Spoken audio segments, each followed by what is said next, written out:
Good afternoon and welcome to the NewsFeed. I'm Morgan Matthews, and in today's top stories, Tarrant County College is proud to announce that it has been named one of the 150 community colleges eligible to compete for the $1 million Aspen Prize for Community College Excellence, the nation's signature recognition of high achievement and performance among America's community colleges, based on strong improving student outcomes, including in learning, completion rates, employment rates, and earnings, and equity. 15% of community colleges nationwide have been invited to apply for the award by the Aspen Institute College Excellence Program. TCC was selected from more than 1,000 public two-year colleges nationwide using available data on student outcomes. Voters have approved Tarrant County College's $825 million bond proposal to fund a plan that will construct, improve, renovate, and equip buildings throughout the 6-campus district. The district plans to use the money to enhance technology and facilities essential to training the region's future workforce. With this bond passage, voters should not expect an increase in property taxes. Annual enrollment since 1993 for TCC has almost doubled, increasing by more than 45,000 students. A new makeover this year for Career Services on Northeast Campus. They partnered up with the Fashion Merchandising Department for a spectacular show. Stephanie Reddick explains. So yesterday's fashion show was a huge success, and this was the third one we've done since I've worked here. It's my third year. We did it a little different this year. Instead of Career Services coordinating the fashion show itself, we partnered with the Fashion Merchandising Program to give the students in that program an opportunity to really gain some career-related experience that would help them in their future. So the students in that program actually went and picked out used clothing, put together some career-related outfits and then some fun outfits. They were the models for the show.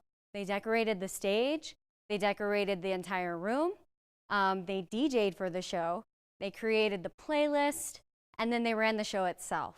It turned out to be really amazing. They created marketing materials, and then they even came up with the idea for these bracelets that said "Go After It," which all the students loved to receive. We had pizza, we had giveaways, it was high energy, there were a few employers there. Workforce Solutions came and provided a lot of interview information and information about services that they provide students once they graduate from college. Career Services really just served as a partner. We provided the food, the pizza, the gifts, and the giveaways. And we also did the marketing for the program itself. It's really cool to have an opportunity to see TCC students put their passion into practice. It makes me realize they're really talented and the potential that these students have to go out and do great things in the workforce. Overall, the fashion show was a huge success. It gave TCC students, faculty, and staff an opportunity to see what to wear to an interview or on the job, and it gave us all an opportunity to have fun.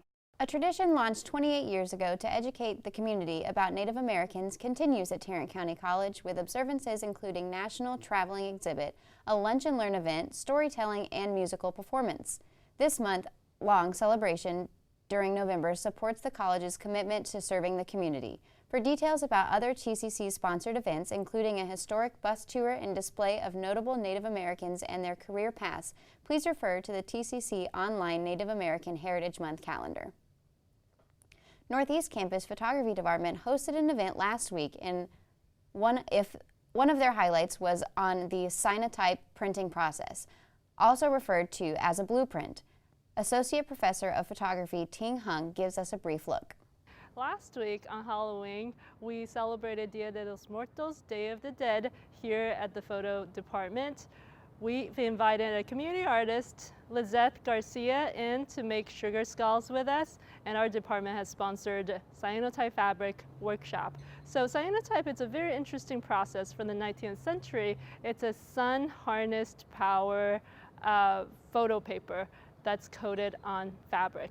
The purpose of cyanotype is to show students the history of photography, and also it's a very, very simple process where students can make a photograph right in front of their eyes within 10 to 15 minutes. It's a program to showcase our department, what we're interested in, and also to showcase the fine arts tradition.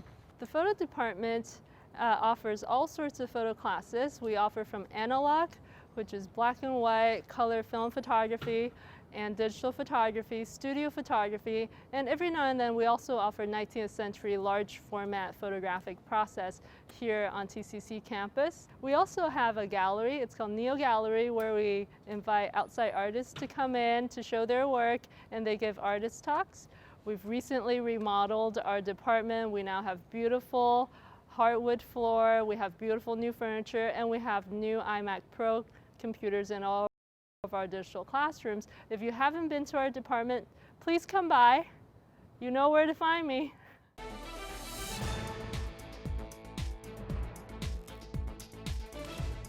We'll have more when the newsfeed returns.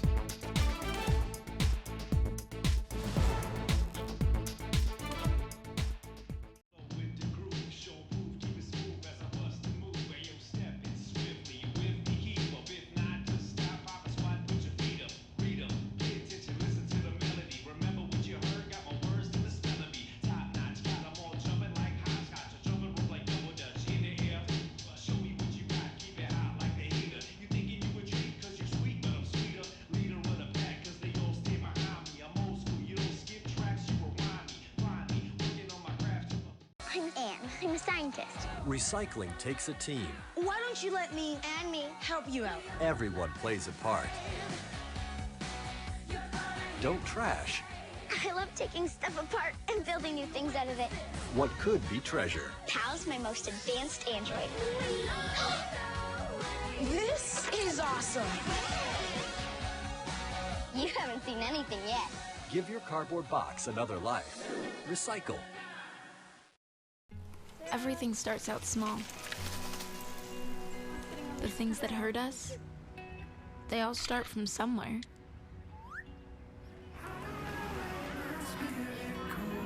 The words we say, the things we do, they can grow into something else. What was small and innocent can become big and sometimes scary. All it takes is one comment, one picture, one video for something to catch fire. But a big problem doesn't need a big response. Not at first. Even if we don't know what to say, the eye emoji can be that first step we take. Let's all pledge to take that first small step together and change the world in a big way. I'm a witness, and so are you.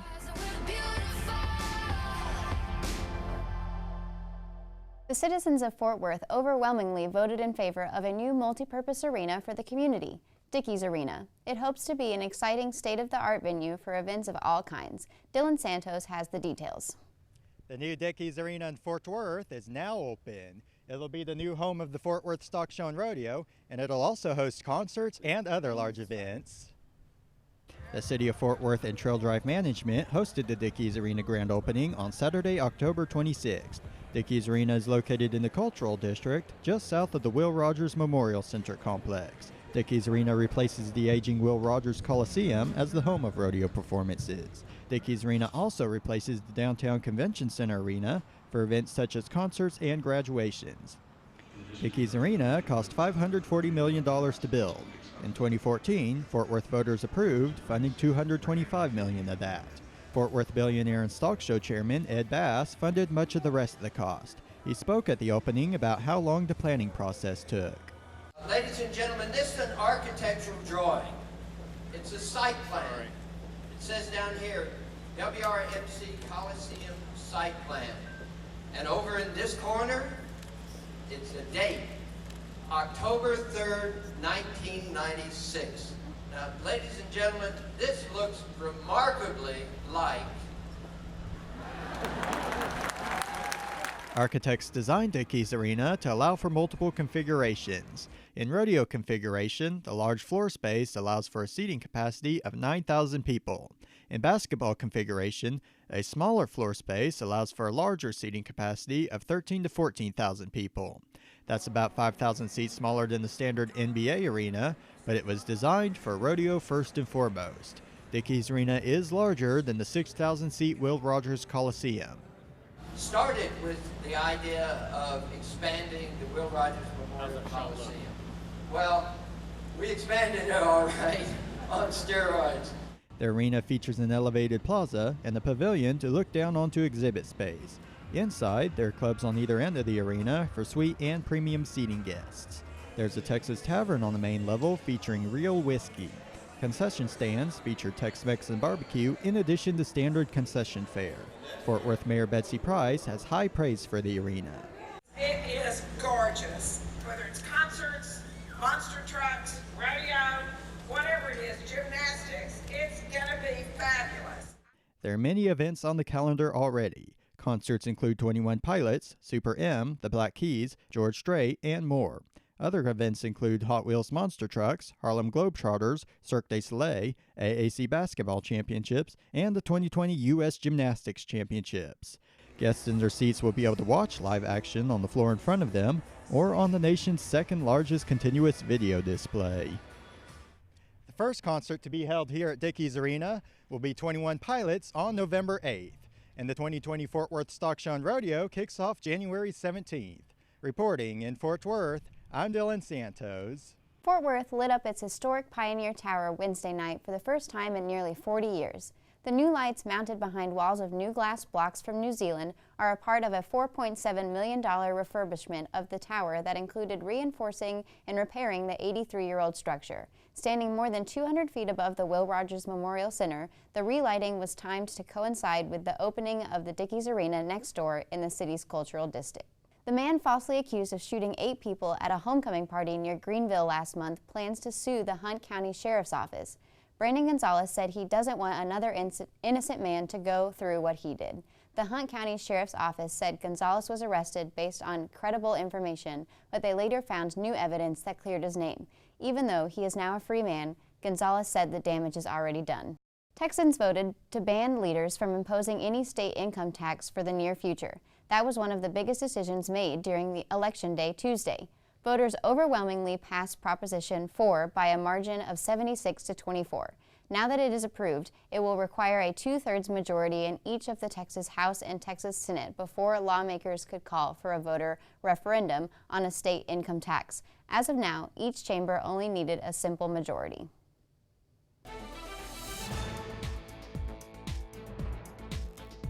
The NewsFeed returns right after this. Fancy pants peanut butter? A big screen television? You haven't even bought a sofa yet. A motorcycle? When your father finds out, he's gonna flip his shoes with 2 buckles? What do you even need 2 buckles for? Mr. Big Shot, buying whiskey shots for everybody in the bar. From the looks of it, I'd say nobody even remembers. Feed the pig.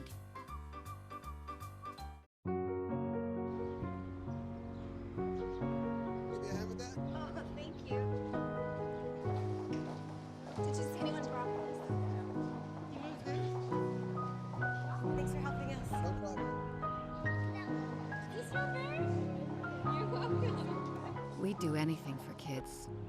Yet 1 in 6 children in the U.S. struggle with hunger. Help end childhood hunger near you. Learn how at feedingamerica.org.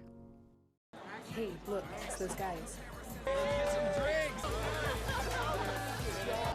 Are you good to drive? I'm fine.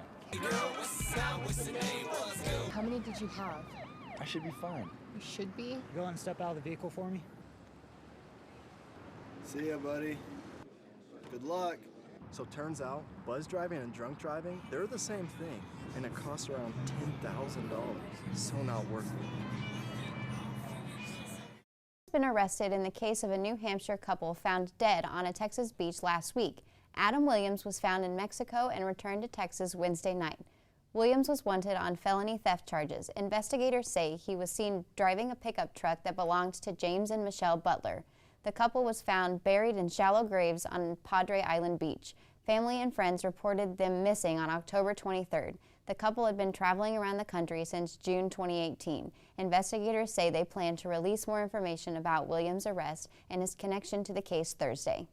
As the community continues to rebuild, keeping memories alive are an important part of this Herkimer County family. Harrison Grubb has the latest. It was a shocking scene along the West Canada Creek in Herkimer County. Oh my God. A camp home being taken away by raging floodwaters last week.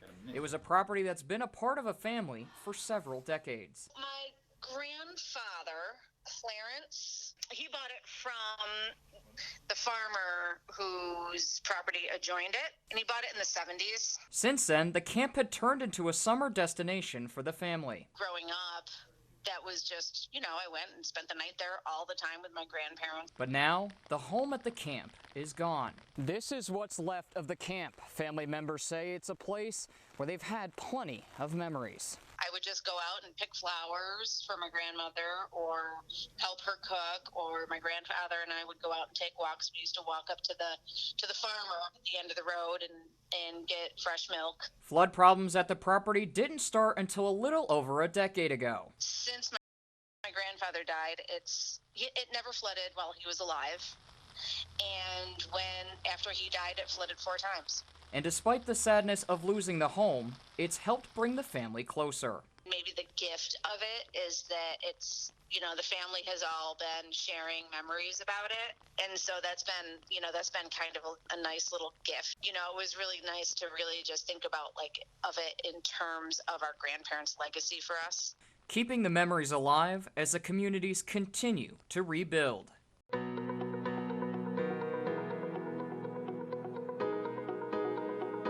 Bringing you your weather this week, I'm Jonathan Crane. Today's weather is looking good with sunny skies and the temperature hitting 47 degrees. So it's a little chilly out and you will need a coat, but it's going to be a beautiful day. On to the rest of the weekend, it looks like it will be warming up on Saturday and Sunday with highs at 64 and 71. But it looks like Sunday night the temperature will fall to 37 degrees and push its way into the week with low temperatures. Our week will be starting off cold on Monday with a chance of rain, and Tuesday with the lows being 28 degrees. However, it will be gradually warming up by the end of the week with a high of 55 degrees on Thursday. Thursday and Friday will be cloudy and have a slight chance of rain, and the low temperature hitting 39 degrees. So be sure and pack your coat. Instead of a gold rush, it looks like California is experiencing a mass exodus. Census data shows that hundreds of thousands of residents fled the Golden State last year. Maureen Kelly in San Francisco to find out why. Just under 700,000 people loaded up a moving truck and said goodbye to the Golden State last year. The U.S. Census data showing 500,000 people moved to California during that same time, which means 200,000 more people went out than came in. Where did they go? Texas topped the list of places that ex-Californians moved to last year, with over 86,000 trading flip-flops for cowboy boots. Other hot spots for exiles: Arizona, Washington, Nevada, and Oregon. I've known a lot of people move to Texas. This delivery driver says he's thought about moving just for a change of scenery, but knows of others who have had more serious reasons to fuel their flight out of state. The cost of living, the opportunity for employment, it seems like it's getting a little bit more difficult, maybe more competitive, so salaries aren't the same for them, so they're moving out to where the cost of living is much lower and they can stretch their dollar a little bit more. A recent poll by UC Berkeley's Institute of Governmental Studies found that half of California voters have thought about moving out, with Republicans and conservatives being about 3 times as likely as Democrats and liberals to consider putting California in the rear view. I feel like people come here, to live the California lifestyle, but then sometimes it's too laid back for individuals, or too liberty or liberal or whatever, if that's the word. And so people realize that, and then it just freaks them out because they thought it's like this paradise lifestyle, but really it's not.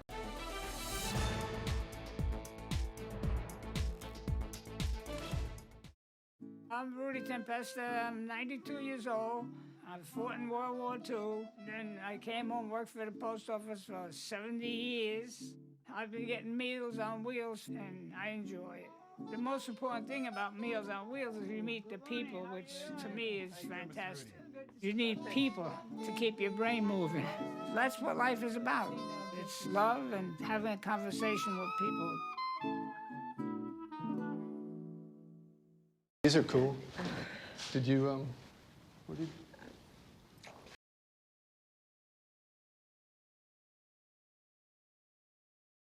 Hey guys, how are you today? Good. I'm here to talk about how with technology you can make amazing worlds. Come with me.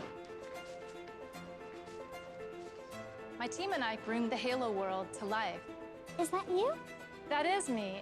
I wasn't a math genius, and I knew nothing about coding. But you guys do. You guys have the power to change things. I want your job. I want you to have my job. What?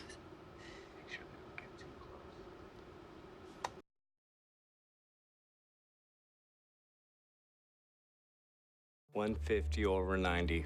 180 over 111. 160 over 110. I had a stroke. This is what high blood pressure looks like. You might not feel its symptoms, but the results from a stroke are far from invisible or silent. If you've come off your treatment plan, get back on it or talk with your doctor to create an exercise, diet, and medication plan that works for you. Go to loweryourhbp.org. If I would have followed a treatment plan, I would not be in this situation. Truth is, I'm impressed. I haven't been asked such intelligent questions in a long time. Nice.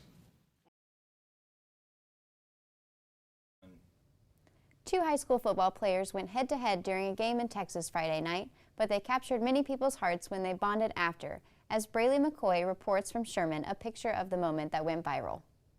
This is just one of the key plays that Sherman High School senior Gage Smith made at their game against West Mesquite on Friday. But it's what Smith did after the game that most people remember. When you're playing the game, you're playing to win, and the other team is the enemy. But afterwards, you know, you still have the respect for the other opponent. Smith says he knows West Mesquite player Ty Jordan from a select 7-on-7 team they both played on. Jordan's mom is battling cancer, and Smith asked to pray with him after the game. Just had a moment with him, praying over him, his mom, and his family. Smith says in that moment, it wasn't about the score or being opponents. It was about showing compassion. Jordan's aunt posted the pictures to Facebook, expressing how much the gesture meant to their family. So far, it has over 100,000 shares. To see that it blew up, I was very surprised by it, and I wasn't expecting it to be like that. You know, it was just doing it for him and doing it for his mom and his family. Sherman football coach J.D. Martinez says Smith has been a team leader on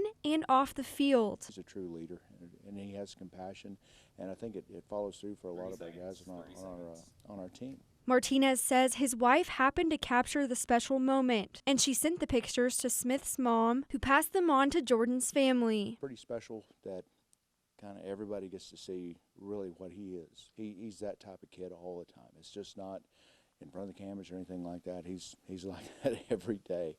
Football brings people together in so many different ways, and that was just one example of it that night.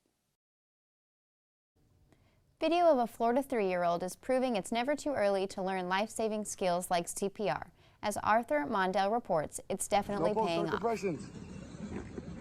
just a family that wants to help everybody, and we're trying to teach the little ones young. And this video that's been shared over 20,000 times is the proof. Christopher Shell has been a firefighter and paramedic since 2008. His wife is a Boca Raton dispatcher. Even the in-laws are first responders. I think it's coincidence. And here's the backstory on that video. 3-year-old Asher and his 5-year-old brother were visiting their dad on November 1st when an emergency call came in. I got toned out to a call. He got so upset that he couldn't come with me on the call to help save people.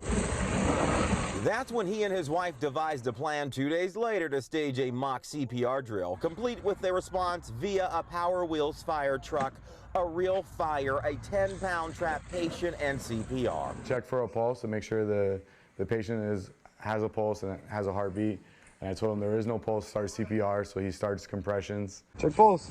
While the 1.5-minute video is gaining a lot of traction online, the family hopes it sends a strong message to all parents. If I can teach a 3-year-old how to do CPR, anybody can learn how to do CPR. It's not hard, and we should all learn how to do it so that way, you know, one day you can help save a life.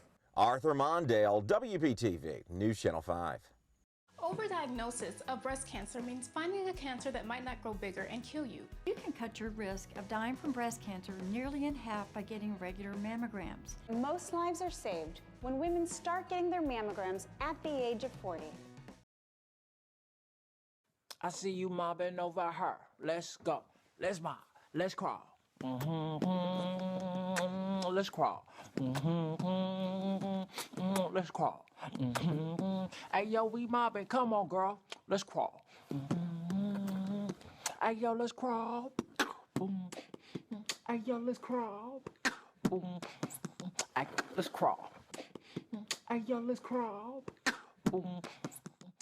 Let me tell you about the toughest guy on earth.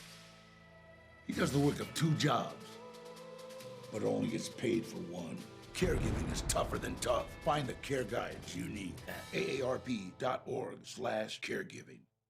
Mrs. and Mrs. Jimmy at the debut.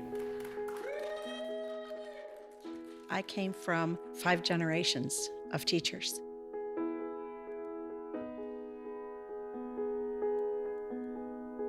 Losing my job was the bottom falling out of my world.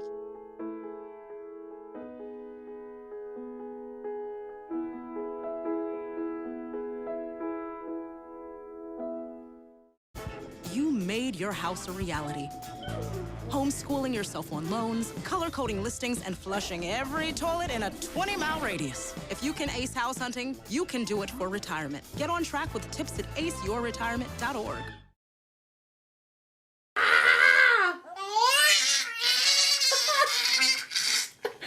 Ooh.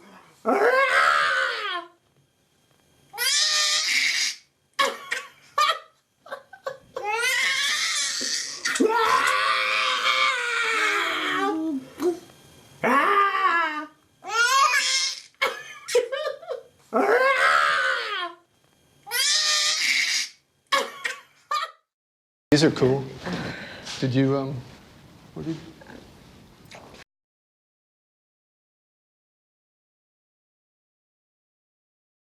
First it was a school, now it's a village. LeBron James continues to give back to his hometown of Akron, Ohio. Bob Jones has more on Monday's announcement. It takes a village. A big splash on social media, a difference maker for Akron families, a huge announcement, classic LeBron James style. We want to do everything we can to make sure that these kids are successful. So we're taking this thing to a whole new level. I'm honored and I'm so excited to announce the I Promise Village. The Village, a partnership between the LeBron James Family Foundation and Graduate Hotels, will take over this Tudor Revival-style Akron apartment building. About 20 apartments transformed and fully furnished for I Promise school families needing a safe haven. It could be domestic violence, it could be homelessness, it could be just any type of life circumstances that our families lose their housing. Akron school officials say homelessness is a serious issue, affecting about 10% of the student body. Project Rise identifies families in this situation and works to remove barriers. And in Akron Public Schools, we generally identify over 2,000 students per school year who are experiencing homelessness. Homeless doesn't necessarily mean that you're living on the street or you're living in your car. Homeless could actually mean doubled up. So that could be families that are living with other family members, other friends, and they're in need of housing. LeBron James opened his I Promise STEM-based school last year for at-risk kids. More than 340 3rd through 5th graders are now attending. The director of the school's Family Resource Center working to see which families need the village. We have lots of families that definitely could benefit from this. We're going to actually take a look at our families now and we're going to move forward with it. LeBron says it's hard for kids to focus on learning if they're struggling, hungry, or fear for their safety. The Village, another way LeBron is keeping his promise to give them support. The I Promise Village will provide a very safe atmosphere for our kiddos and our families so that they don't have to worry about where they're going to lay their head. They can come to school and receive the supports and the academics that they need to move forward.